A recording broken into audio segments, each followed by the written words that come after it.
얘들아, 의지랑 수동성이랑 어울려요? 절대 안 어울린다. 수동은 누가 억지로 떠밀었을 때만. 내 의지나 결정적으로 뭐가 들어가서는 안 된다? 결정적으로 미래에 대한 얘기가 들어가서는 안 된다.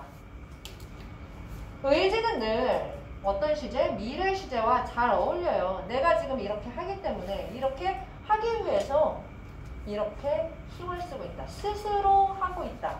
이 느낌이 바로 의지입니다. 수동이랑은 전혀 어울리지 않죠. 그렇기 때문에 우리 뭐 보기에서 이끌면서 고민하지 말고 1번부터 5번까지 풀면서 재빠르게 4번 골라내셨어야 된다. 오케이. 3번에 4번. 현대시 이렇게 그 뒤에 누항사 나오는데요. 누항사는 각자 편차가 좀 클 것으로 보입니다. 누항사 단어까지 의미까지 구절구절 파악 잘 할 거고요. 한번 풀어봅시다.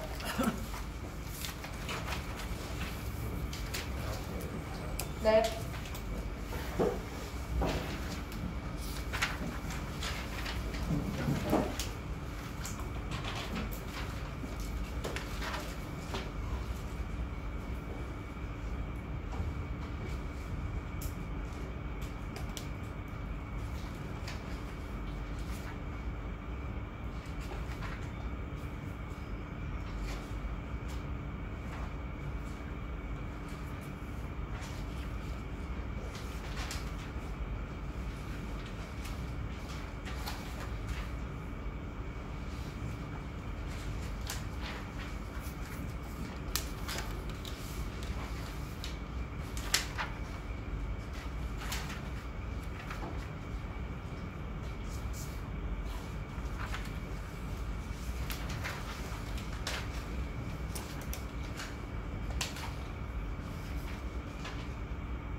자,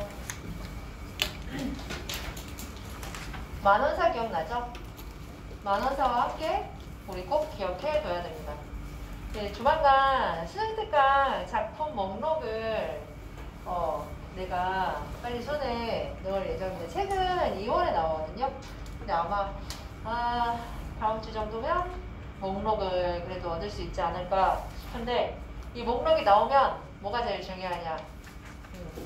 수능특강 고전 운문 요 부분이 가장 중요합니다. 거기에 누앙사가 들어가 있을 수도 있고 들어가 있지 않을 수도 있고, 누앙사는 원래 교과서 작품이고 조선 후기에 굉장히 기본적인 작품이기 때문에 지금은 쓸데없는 작품 안 하고 내가 얘기하죠. 트리플 A, 더블 A 제일 중요한 작품만 지금 골라서 하고 있어요. 그러니까 누구는 누앙사가 지금 친숙할 수도 있고 누구는 지금 누앙사가 굉장히 낯설 수도 있는데, 낯설면 안 되는 작품이에요. 알겠죠? 그냥 들어봤다 한번 해본 것 같기도 하고요. 대충 이런 내용이었죠가 아니라 우리 본격적으로 3학년 시작하기 전에 낱낱이 공부해 두셔야 되는 작품이에요. 한 번쯤은 내신에서 안 만났으면 어딘가 문제 풀면서 반드시 만나봤을 작품인데 띄엄띄엄 보지 말자 이런 얘기입니다. 알겠죠?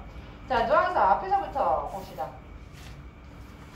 어리고 우월한 건 이내 위에 더는 없다. 얘들아, 첫 번째 줄 보면서 우리 조선 후기의 선비들의 생각을 좀 읽어봅시다. 조선 후기에, 내가 조선 후기라고 한 건 후기의 힌트는 뒤에 나오긴 하는데 먼저 얘기를 좀 해봅시다. 후기뿐만이 아니라 조선시대 선비들은요, 최소한 그래서는 늘 겸양이 양반의 덕목이기 때문에 늘 자신을 낮춰서 얘기해요. 그래서 어리고 우월한 건 이내 위에는 더는 없다 라고 스스로를 어떻게 생각한다? 굉장히 낮춰서 생각한다. 그래서 내가 지금 이 고생하는 게 늘 뭐 때문이다? 내가 못났기 때문에. 내가 스스로 남 탓을 하는 게 아니라 나 때문에 그냥 하늘이 그렇게 정해주셔서 혹은 내가 멍청해서 이렇게밖에 살 수가 없는 거다라는 인식이 기본적으로 깔려 있습니다. 만약에 그렇지 않다면 굉장히 특징적인 거기 때문에 펼쳐치고 외우셔야 되는 작품이에요. 근데 기본적으로 어떻다? 양반들은 다 이렇게 생각을 한다. 어리고 우월한 건 이내 위에 더는 없다. 비교법 쓰면서 내가 제일 최악이라고 얘기하고 있어. 길흉 화복을 하늘에 붙여두고 바로 나오죠. 나를 낮춘 다음에는 어떻게 한다? 하늘에 붙여둔다. 뭐를? 늘 뭐가 쫓아다닌다? 운명론적 세계관. 운명을 바꿀 수 있다고 생각한다? 절대 아니다. 내 의지로 이런 것들 길흉 화복을 바꿀 수 있다고 생각을 안 합니다. 누항 깊은 곳에, 얘들아, 누항 외워. 아직도 모르면 안 되지. 누추한 곳 아닙니까? 그죠? 누추한 곳에 초가집 지어두고 풍조우석에 썩은 짚을 땔감 삼아. 썩은 짚 떼우면 어떻게 돼? 너네 캠핑 가봤어? 전날 밤에 비 와서 땔감 다 젖으면 그 다음에 불 피면 어떻게 돼? 연기 장난 아니죠? 근데 지금 봐봐. 풍조우석에 썩은 짚을 땔감 삼았더니 미친 듯이 연기가 나는 거야. 근데 나 연기 나는 만큼 밥 많이 해요? 아니야. 다톱밥, 서홉죽 결코 많지 않아요. 이런 거 해석 안 되면 여기서 덜그럭거리면 안 돼.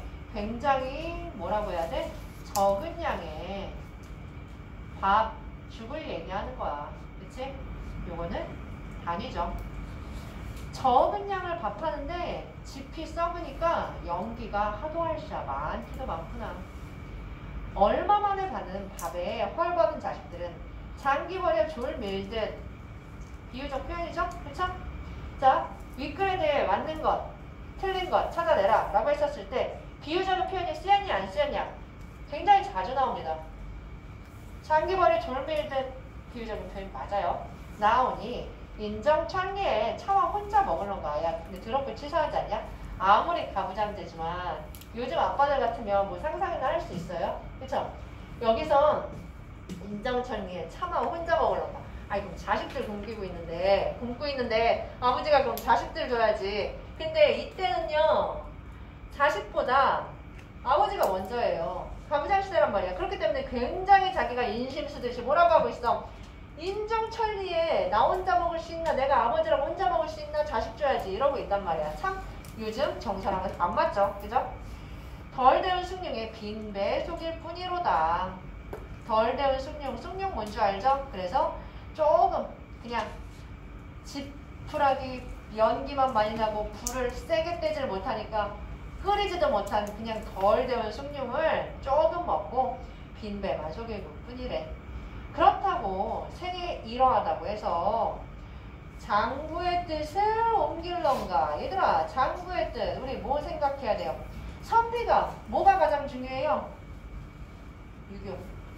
장구의 뜻은 우리 유교와 연결시킬 수 있어야 됩니다. 내가 이렇게 가난하다고 해서 유교를 잊을 것인가? 그렇지 않고 장구의 뜻 안비닐염이랑 연결되는 거죠. 안비닐염을 적을망정 품고 있어서 내가 가난해도 선비는 어떻게 해야 됩니까? 유교에 의하면 선비는 아무리 가난해도 평정을 찾고 공부를 매진해야 돼요.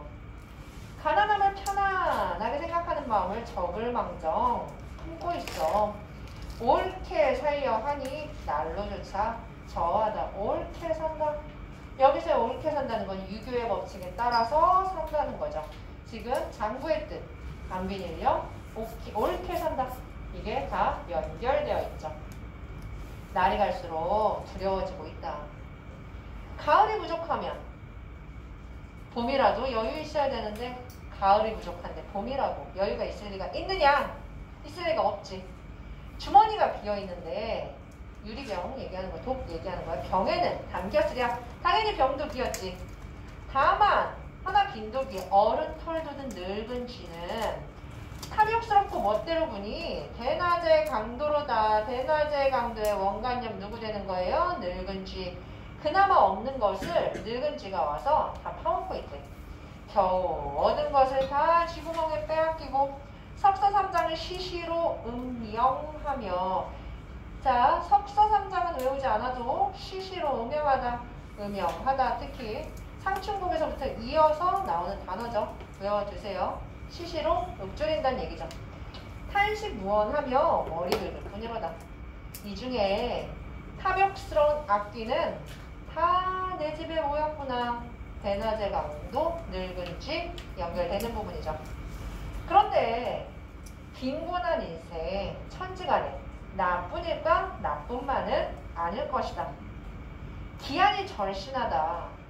1단심 잊을런가? 얘들아 다시 1단심 뭐랑 연결돼야 됩니까? 요거랑 연결돼야 되죠. 그죠?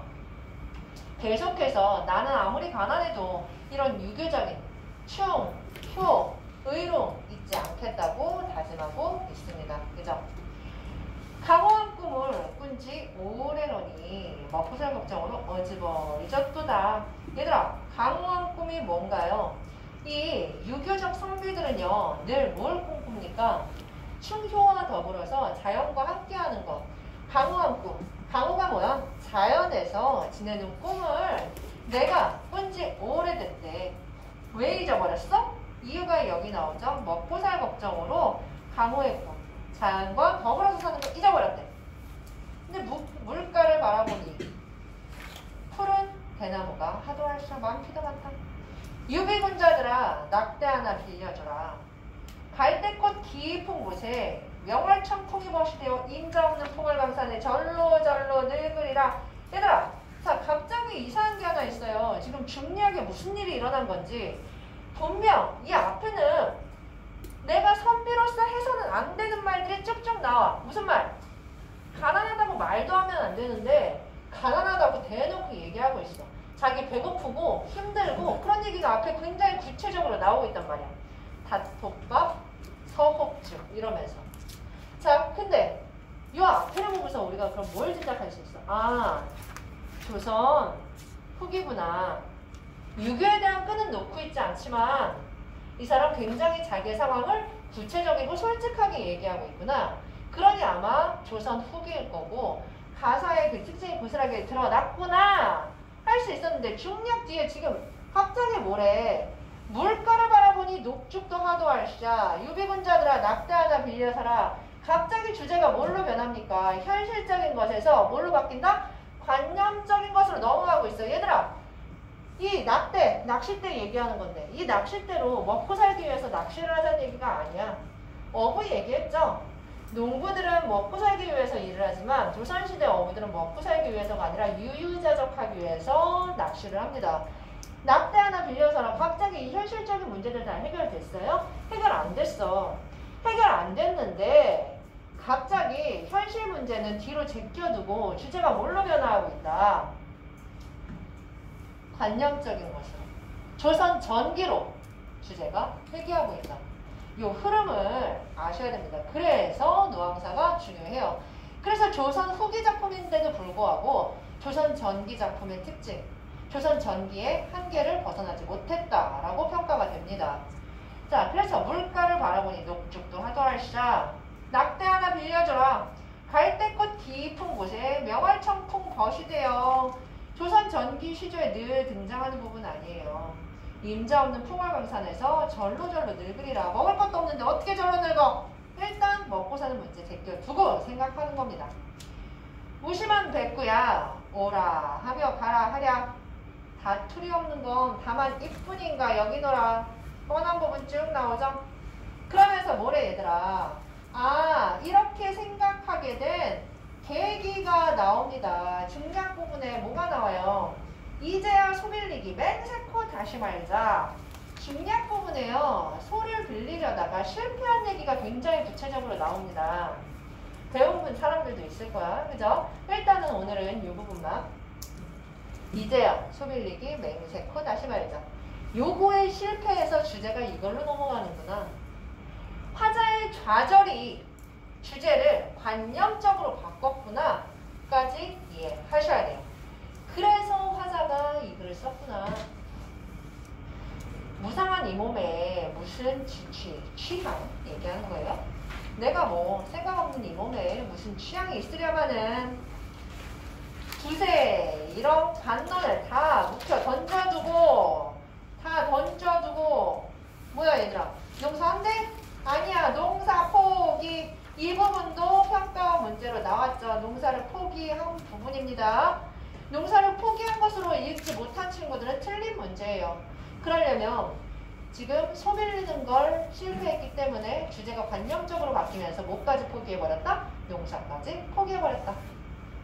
그러면서 그냥 있으면 죽 먹고 없으면 굶고 나 어떻게 하겠다? 남의 집, 남의 것은 부러워하지 않겠다. 여기서의 남의 것 뭐 얘기하는 거야? 소 얘기하는 거겠죠. 내 빈청 실히 여겨 손을 해다 물러가며. 이거 뜻 알아주세요. 내 빈청 싫다고 여겨 손을 해다. 워이 이렇게 손짓한다고 해서 얘가 물러가? 안 물러가. 남의 북이 부럽게 여겨 손을 치다. 손을 쳐? 이리 와 한다고 해서 나한테 오겠냐. 그러니 내가 손을 핸다고 물러가지도 손을 친다고 해서 오지도 않는다. 인간 어느 일이 명밖에 삼겼으리. 역시나 보다 문명론적 세계관이죠. 그쵸? 다 문명 안에 있대. 자, 그러면서 이 부분. 가난하다고 이제 죽으며 부유하다고 100년 살려. 무슨 뜻이야 얘들아? 가난하다고 지금 꽤 내일 죽어. 가난하니까. 부자야. 그러니 앞으로 100년 더 살아. 그게 아니란 얘기죠. 원헌이 엄청 가난한데 원헌이도 죽지 않고 살고, 석승이 엄청 부자인데 그래도 남들보다 더 산 것도 아니래. 그러니 가난하다 일찍 죽는 것도, 부자다 오래 사는 것도 아니다.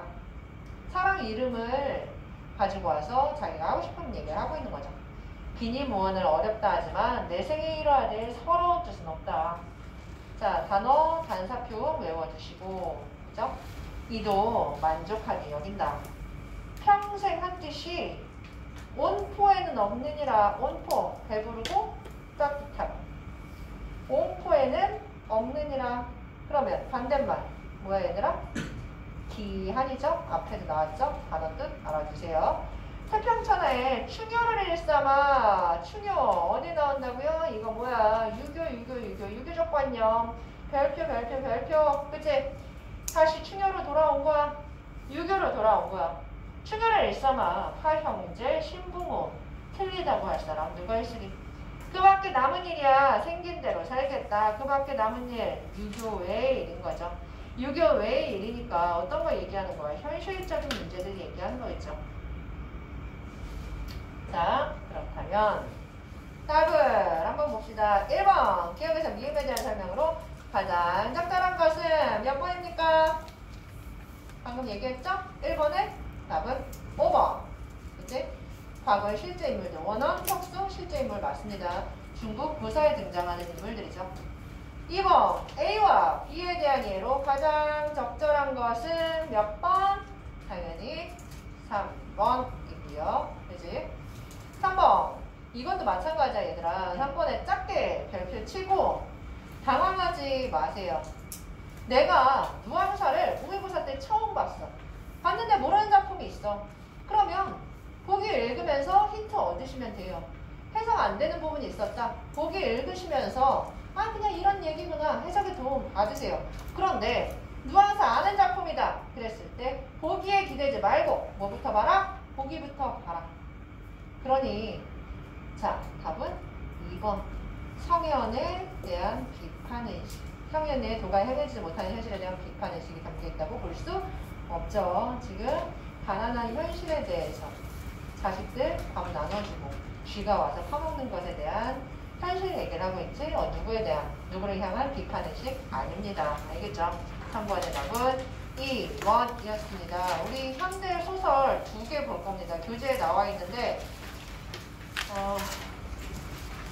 기출을 자 빨리 그냥 2개 다 합시다. 2개 다 합시다.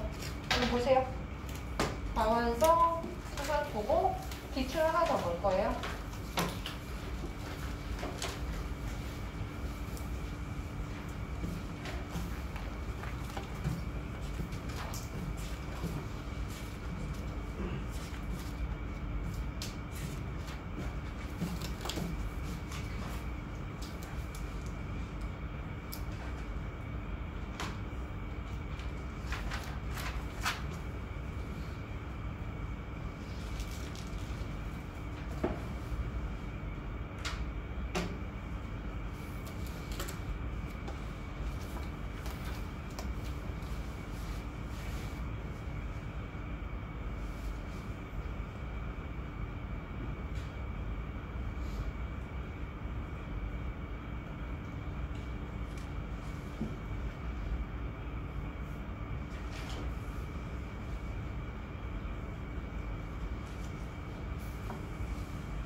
다 했어?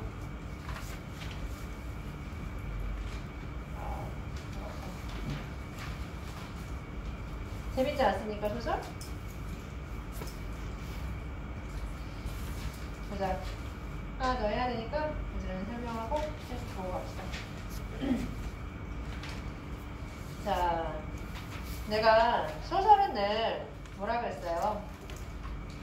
사건과 반응이라고 했는데 요 사이에 하나 더 사건과 반응이라고 얘기를 하면서 요 사건과 반응이 서로 직접적으로 연결되어 있는지 간접적으로 연결되어 있는지 이것도 좀 파악을 해봅시다. 분명 이 글의 여자 주인공은 남편의 아뜰리에, 남편의 작업실에 들리면서 남편이랑 갈등이 시작이 되죠. 자, 그런데 단순히 작업실에 들렸기 때문에, 들린 사건 때문에 화가 난 게 아니라 거기에서 뭘 봤기 때문에, 자기 대신 전 부인을 생각하고 있는 남편을 봤기 때문에 화가 난 거죠. 이 일을 계기로 해서 여행을 떠난 다음에 또 다른 소설이, 또 다른 서사가 뒤에 이어지게 되죠. 그죠?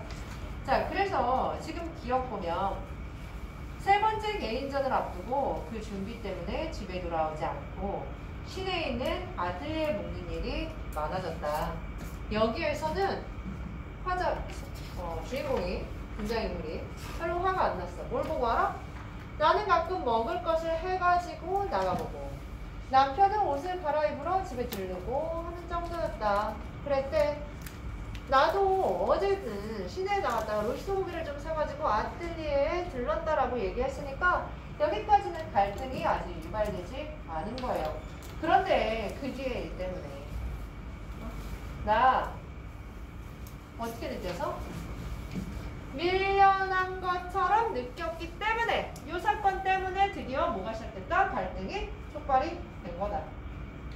그러니 내가 어떤 사건과 어떤 반응을 연결할 건지 촘촘히 보셔야 됩니다. 자, 니은 남편은 딸을 통해 이북에 들어온 당시의 아내의 모습을 되살렸음에 틀림없다. 그래서 나 어떻게 했어? 내가 제일 좋아하는 표현, 질투가 독사 대가리처럼 고개를 드는 걸 느꼈다. 드디어 갈등이 시작이 되는 겁니다. 여기에서 나라는 주인공이 어떻게 갈등을 시작하게 됐는지, 어떻게 심리 상태가 변했는지 캐치해내셔야 돼요. 자, 중요한 부분 줄거리 있고, 그래서 배신감에 혼자 여행을 떠나고 거기서 다른 서사를 만나게 되죠. 디귿, 빨갱이가 물러갔다는 증거도 안 물러갔다는 증거도 없었다. 디귿 문장을 한번 봅시다. 이 문장이 뭘 얘기해 주느냐? 결국 물러갔다는 증거도 안 물러갔다는 증거도 없었기 때문에 여기 죽은 아들이 어떻게 됩니까? 죽은 아들이 조금 섣부른 행동을 하게 되죠. 그냥 집에 오게 됐단 말이야. 그죠? 자, 그래서 디귿 문장 때문에 뭐라고 이어진다? 성질이 급한 남편은 야밤을 타서 집에 돌아와 있었다. 물러났을지도 모르니까. 디귿 문장 때문에 확실하지 않아서. 자, 그래서 리을 텃밭은 이미 김장 배추를 간 뒤였지만 울타리는 기름이 잘 자르려는 애호박이 한창 잘 열 찬바람 내기였다. 그랬대. 시기적인 묘사고요. 사건이랑 크게 상관없고. 자, 미음. 그들은 처음부터 누굴 해치려고 나타났기보다는 그냥 시어머니와 마주쳤거나 마주친 김에 옷이나 먹을 것을 달랄 작정이었는지도 모른다. 확실한 건 없었는데, 그러니까 할머니의 아들을 죽일 작정은 아니었는데 그냥 어쩌다 보니, 그죠? 서로를 자극해서 몰라요 그치? 이런 식의 자극하는 발언 때문에, 요 사건 때문에 난 몰라요 하는 바람에 어떻게 됐다? 뭘로 이어진다? 이 사건은 남편이 죽는 사건, 아들이 죽는 사건으로 이어지게 된다. 그래서 할머니는 결과적으로 현재 도리도리를 하게 됐다. 이 서사를 쫓아가셨어야 됩니다. 1번 A와 B에 대한 설명으로 가장 적절한 것은 1번은 그리 어렵지 않았어요. 이 1, 2, 3번은 문제가 쉬워서 내가 기출 좀 어려운 거 가져왔습니다. 1번의 답은 5번 7점 크게 하시고, 2번 1번에 직접적인, 내가 발표해놨죠. 이거 갑자기 미쳐가지고 니네 중간고사, 아니 그치, 중간고사도 마찬가지. 시험 보다가 헷갈리지 마십시오. 직접적인 건 직접적인 거고 간접적인 건 간접적인 거다. 직접적인 거, 간접적인 거 구분하실 수 있어야 됩니다. 직접적인 이유 아닙니다. 이번에 1번. 3번. 자, 3번에 얘 짧게 발표 치고요. 3번 같은 경우 한 장을 하는데, 일단 기본적으로 소설을 잘 읽을 시간이 필요한 것은 맞고요. 80분 안에서 본다 하면, 자, 지금 보면 여기가 문제란 말이야. 두 사람은 전쟁의 피해자라고 할 수 있게끔. 그래, 둘 다 전쟁 때문에 상처받았으니까 여기는 괜찮아. 그런데 전쟁 중에 받은 것, 나는 전쟁 중에 상처받았어요? 전쟁 와중이 아니라 전쟁 이후에 남편의 행동 때문에 상처받은 거죠. 결국에 간접적인 원인이 전쟁이 될 수는 있지만 전쟁 중에 받았다 라고 얘기할 수 없기 때문에 3번에 2번인데 이렇게 평가원에서 안 나온다? 굉장히 평가원스러워요. 소설에서 기껏 여러 가지 다 내놓고 띵 이런 데서 문제를 확 엉뚱하게 내버린단 말이야. 그거에 대한 예시가 여기 나와 있습니다. 수능 문제고요. 이거 한번 봐봅시다. 뒤에 넘겨. 이렇게 넘겨서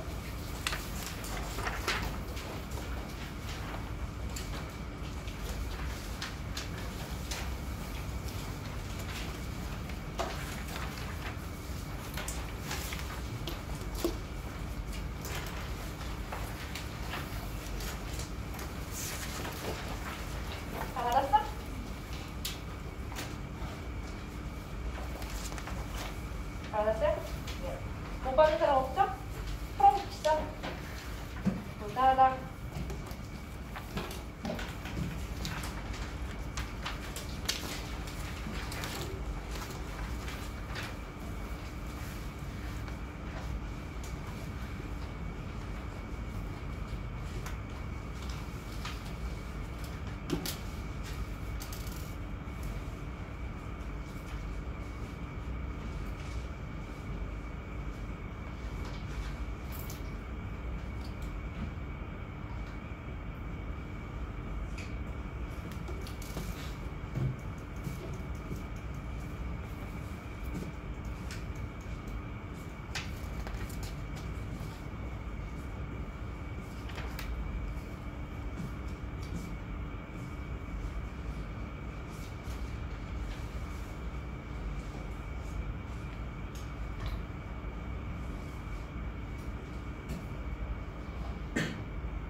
네.